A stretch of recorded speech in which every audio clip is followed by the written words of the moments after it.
IT सेक्टरमध्ये उच्च शिक्षण घेतलेल्या मुलींना सुद्धा टार्गेट केलंय। हा कॉर्पोरेट जिहाद आहे। नाशिकमध्ये जो प्रकार घडला आहे तो अत्यंत गांभीर्याने घेण्याची आवश्यकता आहे। ज्या मुलींना टार्गेट करून या जाळ्यामध्ये पकडलं गेलंय हे काय एका दिवसात झालेली गोष्ट नाही। IT कंपनीमध्ये जे प्रभाव टाकणाऱ्या पदावरती लोक बसलेले आहेत यांची खरं चौकशी करण्याची आवश्यकता आहे। आता SIT स्थापन केलेली आहे, तर माननीय मुख्यमंत्री महोदय साहेब त्यांचं विशेष अभिनंदन। ते अत्यंत बारीक लक्ष ठेवून या विषयावरती आहे।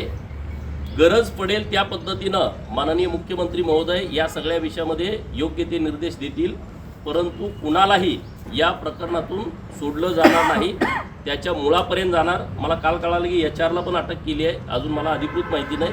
ती तर मुलगी पुण्यामध्ये बसते आहे। त्या महिला अधिकाऱ्याच्या कानावरती या बाबी घातल्या होत्या की मुलींनी तक्रारी दिल्या होत्या, आम्हाला हे असा त्रास होतोय किंवा आम्हाला ऑफिसमध्ये इकडं तिकडं जाता येता आम्हाला शरीरावरून बोललं जातं, अश्लील पद्धतीनं हावभाव केले जातात, हे त्या HR ला कळवलेलं होतं। परंतु तिनं का डोळेझाकपणा केला याच्याबद्दलची माहिती नाही।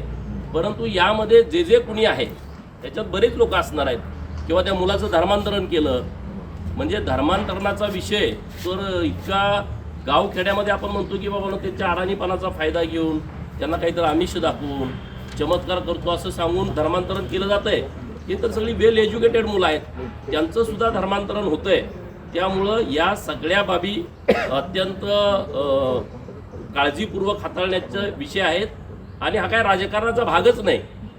म्हणजे काँग्रेसमध्ये काम करणारे हिंदू असतील, राष्ट्रवादीत काम करणारे हिंदू असतील, त्यांनाही माझी विनंती आहे, हे तुम्ही बघा सगळं व्यवस्थित आहे। तरी भाजपवाले बोलत आहेत, सेनावाले बोलत आहेत, संघवाले बोलत आहेत किंवा विश्व हिंदू परिषदवाले बोलत आहेत, असा हा विषयच नाही।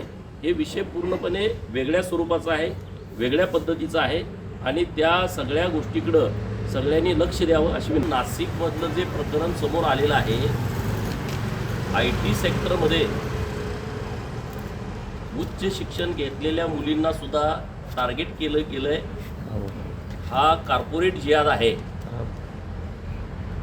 नाशिकमध्ये जो प्रकार घडला आहे तो अत्यंत गांभीर्याने घेण्याची आवश्यकता आहे। ज्या मुलींना टार्गेट करून या जाळ्यामध्ये पकडलं गेलंय हे काय एका दिवसात झालेली गोष्ट नाही। IT कंपनीमध्ये जे प्रभाव टाकणाऱ्या पदावरती लोक बसलेले आहेत यांची खरं चौकशी करण्याची आवश्यकता आहे। प्रभाव म्हणजे एखाद्याचा इंटरव्ह्यू घेणं, इंटरव्ह्यू घेताना सांगणं की मी तुला या नोकरीमध्ये घेतोय म्हणजे मी काहीतरी उपकार केलाय अशी जाणीव त्या मुलीला सातत्यानं झाली पाहिजे। सुट्ट्या देण्याच्या बाबतीमध्ये कुणाला सुट्ट्या द्यायच्या, कुणाला सुट्ट्या नाही द्यायच्या, वीकेंडला फिरायला जाणं, रिसॉर्टवरती जाणं, वॉटर पार्कवरती फिरायला जाणं, मुलींचे ग्रुप करून जाणं, हे सगळे प्रकार या नाशिक प्रकरणातून समोर येत आहेत। इमॅजिकाला जेव्हा जाण्याचा विषय जेव्हा समोर आला तेव्हा सर्व मुली तिकडे आल्या नाहीत, परंतु एक मुलगी तिकडे गेली होती। हे सगळं तपासामध्ये पुढं आलं। जी मुलगी तिकडे गेली त्या मुलीला तिघाने टार्गेट केलेलं आहे। म्हणजे हे जे महाराष्ट्रातले काही थोर विचारवंत जेव्हा लव जिहादचा विषय आम्ही मांडतो तेव्हा ते वेगळ्या पद्धतीनं लोकांच्या समोर चुकीची मांडणी करतात की एखाद्याला प्रेम झालं तर काय हे प्रेम आहे का? एक मुलगा त्या मुलीचं व्हिडिओ करतोय, ते दुसऱ्या मुलाला देतोय, तो तिला ब्लॅकमेल करतोय, तो तिसऱ्या मुलाला देतोय आणि ते तिघं मिळून अत्याचार करतायत। हा प्रकार अतिशय सिरियस घेण्याची आवश्यकता आहे। नाशिक हे काय IT हब नाही आहे। नाशिकपेक्षा पुण्यामध्ये, मुंबईमध्ये, ठाण्यामध्ये, नवी मुंबईमध्ये IT कंपन्या खूप आहेत। पुणे तर ITचं हब आहे। नाशिकमध्ये जो प्रकार घडला आहे तो प्रत्येक कंपनीमध्ये घडतोय का याची चौकशी करण्याची आवश्यकता आहे. त्या कंपनीची कोण मेन लोक असतील त्यांनी अतिशय लक्ष देण्याची आवश्यकता आहे, किंवा प्रशासनानं पोलिसांनी सुद्धा प्रत्येक IT कंपनीमध्ये याबाबतची चौकशी करून असे काय प्रकार घडत आहेत का, घडत असतील तर ते उघडे केले पाहिजेत, त्यांच्यावरती कारवाई केली पाहिजे. नाशिक पोलिसांचं मी मनपूर्वक अभिनंदन करतो, महिला पोलीस अधिकाऱ्यांचं मनपूर्वक अभिनंदन करतो की या मुलींना त्यांनी आधार दिला, त्यांना विश्वास दिला आणि या 9 FIR या नाशिकमध्ये दाखल होऊ शकल्या. त्याबद्दल पोलिसांचं मनापासून आभार. पालकांना माझी विनंती आहे की ज्यांच्या मुली IT सेक्टरमध्ये काम करतायत तर त्यांचे मित्र कोण आहेत, त्यांच्या मैत्रिणी कोण आहेत, त्यांचे ट्रिप होतात त्या ट्रिपमध्ये कोण आहे याची खरंच काळजी घेण्याची आवश्यकता आहे असं मला वाटतं. सगळ्या मुसलमानांची वरात काढली असते. नाही असं काहीच नाही. भोंदूबाबाची वरात काढलीच ना. तर हे काय कुठल्या काँग्रेसवाल्यांनी प्रकरण बाहेर आणलं नव्हतं. 1 महिना अधिवेशन सुरू होतं आणि त्या अधिवेशनामध्ये कुठला काँग्रेसवाला सभागृहात बोलला नाही की असा अशोक खरातासारखा भोंदूबाबा आहे. आमच्या सरकारनं लक्ष घातलं या विषयामध्ये. माननीय मुख्यमंत्री महोदयांच्याकडं ही बाब जेव्हा आली, नाशिक पोलिसांना सूचना देऊन अत्यंत गुप्तपणे अशोक खरातला अटक केलेली आहे आणि त्यामध्ये सरकारचाच हात आहे अशोक खरातला अटक करण्यामध्ये.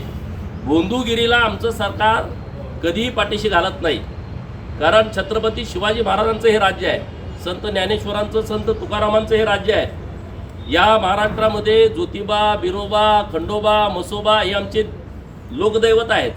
इथं भोंदूगिरीला अजिबात स्थान नाही. म्हणून अशोक खरातांच्यावरती एवढ्या केसेस झाल्या, ज्या महिलावरती अत्याचार झाला आहे. पोलिसांनी खूप चांगल्या पद्धतीनं काम करून सर्वांच्या केसेस घ्यायचं काम सुरू आहे. त्यामुळं काँग्रेस काय बोलतंय या गोष्टीला याबाबत अजिबात महत्त्व नाही. नाही, अर्थ असा आहे, हिंदुत्ववादी सरकार आहे म्हणून तरच IT सेक्टरमधला हा प्रकार समोर आला ना. हे काही कुणी तक्रार येऊन दिलेली नव्हती. सरकार काळजी करतंय म्हणूनच हे सगळे विषय पुढे येत आहेत. सरकार काळजी करतंय म्हणून तरच महाराष्ट्रामध्ये धर्मस्वातंत्र्याचा कायदा आला, जो कडक कायदा आहे, ज्याची अंमलबजावणी पुढच्या काही काळामध्ये होईल. देशामध्ये हिंदुत्ववादी सरकार आहे म्हणूनच या सगळ्या बाबी घडतायत. परंतु लोकांच्यामध्ये सुद्धा याबाबतची जागृती असणं आवश्यक आहे. नाहीतर सर्व धर्म समभावच्या नावाखाली गावखेड्यामध्ये सुद्धा लोक आता धर्मांतरण करायला लागलेले आहेत. ही बाब गंभीर आहे. आणि हे कोण करू शकतं? ज्यांच्याकडं पॉवर आहेत, ज्यांच्याकडे अधिकार आहेत, त्या पोस्टवरचाच माणूस अशा पद्धतीचं काम करू शकतो. मग त्या पोस्टवरती जे अशा जिहादी प्रवृत्तीची लोक आहेत त्यांची डिग्री ओरिजिनल आहे का? ते बाहेरच्या राज्यातून आम्ही जाऊन आलोय, कुठं परदेशातून जाऊन, कुणीतरी तपासण्याची आवश्यकता आहे. हे सगळं नीटपणे त्यांच्या डिग्र्या नेमक्या कुठल्या आहेत, त्या ओरिजिनल आहेत का, कुणी बघतं यामध्ये? तर हे सगळंच सगळ्या IT कंपन्यामध्ये याची चौकशी होण्याची आवश्यकता आहे अशी मागणी आपल्या माध्यमातून मी करतो. बऱ्याच प्रकरणामध्ये असंच होत आहे ना. आता परवा एक प्रकरण सोलापूर जिल्ह्यामध्ये घडलं, नातेपुतेला. त्यानं दक्ष नाव त्या मुलीला सांगितलं, दक्ष. आता ती मुलगी त्याच्या संपर्कात आली, लग्नापर्यंतची बोलणी झाली. परत तिने त्याचं पूर्ण ॲड्रेस वगैरे घेतला. तिचे चुलते गेले त्या गावामध्ये, अहिल्यानगर जिल्ह्यामधलं गावाचं नाव सांगितलं. म्हणजे असा माणूसच आमच्या गावात कुणी नाही. आणि मग त्याच्या खोलात गेल्याच्या नंतर कळालं हा दक्ष नाही, हा शेख आहे. त्याचं लग्न अगोदर झालंय, त्याला मुलं पण आहे. आता ह्या पण प्रकरणात तसंच झालं ना. एका अनोळखी महिलेचा फोन आला, म्हणजे कोण बोलताय? तर मला वाटतंय काय त्याचं नाव, आता नाव मला आठवत नाही, त्याच्यामध्ये आहे नाव त्याचं, की त्याची बायको बोलते म्हणून. हे सगळ्या FIR कॉप्या पण आहेत माझ्याकडं. तर दानिश शेख, मी दानिश शेखची बायको बोलते. आता मुलीनं काय करायचं सांगा ना. म्हणजे हे सगळं ठरवून चाललंय. अशीच परिस्थिती राहिली तर 2090 पर्यंत हिंदू अल्पसंख्याक या देशामध्ये होईल अशी परिस्थिती आहे. म्हणजे मी उगाच तुम्हाला काहीतरी स्टेटमेंट द्यायचं म्हणून बोलतोय अशातला भाग नाही. काश्मीरमध्ये 100 वर्षापूर्वी परिस्थिती अशी होती, तिथं मुस्लिम नव्हते. आता तिथली परिस्थिती बघा, आता तिथं हिंदू नाहीत. पंडित सगळे तिथून त्यांनी हाकलून दिलेले आहेत. पूर्व भारतातल्या राज्यांची परिस्थिती तुम्ही बघा, मोठ्या प्रमाणात धर्मांतरण झालेलं आहे. मणिपूरचा तुम्ही संघर्ष सगळा बघितला, हा धर्मांतरणाचाच एक भाग होता. त्यांच्यामध्ये फूट पाडणं. दक्षिण भारतातलं केरळ बघा, तामिळनाडू बघा, पश्चिम बंगाल बघा, काय परिस्थिती आहे तुम्ही बघा. घुसखोरांची संख्या करोडोमध्ये आहे. ते सगळे बांगलादेशी आहेत, ते रोहिंग्या आहेत. महाराष्ट्रामध्ये जिथं आदिवासी बहुल एरिया आहे तिथं सुद्धा आदिवासी भावांच्या डोक्यामध्ये काहीतरी हिंदूंच्या विषयी वेगळा विचार यावा असा जाणीवपूर्वक प्रयत्न केला जातोय. आणि हे सगळे विषय हे राजकारणाच्या पलीकडचे विषय आहेत. आत्ता लोकसंख्येचा हिशोब केला, जगाची लोकसंख्या 800 कोटी आहे. त्यामध्ये ख्रिश्चन 220 कोटी आहेत, 190 कोटी मुस्लिम आहेत, 54 राष्ट्र. आणि त्याच्यापेक्षा विशेष म्हणजे इंडोनेशिया जगात नंबर 1 मुस्लिमांच्या लोकसंख्येत आहे, 23 कोटी. आणि पाकिस्तान 2 नंबरला. आता भारताची जनगणना 2011 नंतर झाली नाही. आता कोणाला विशेष वाटायचं कारण नाही. 2027ची जनगणना समोर आल्याच्या नंतर जगामध्ये नंबर 1 मुस्लिम हे भारतात असतील अशी परिस्थिती आता निर्माण झालेली आहे. सरसकट मुसलमानांच्या बद्दल आमचं दुमत नाही, परंतु भारत माता की जय म्हणायला ज्याला अडचण वाटते, वंदे मातरम ज्याला म्हणू वाटत नाही, पाकिस्तान जिंकल्यानंतर ज्याला फटाकड्या उडवू वाटतात, भारत जिंकल्यानंतर ज्याच्यावरती सुतक येत आहे, अशा लोकांच्या विषयी आपल्याला विचारच करण्याची आवश्यकता आहे. आणि त्यामुळं या देशातल्या सर्वसामान्य हिंदू बांधवांनी अत्यंत काळजी घेण्याची आवश्यकता आहे.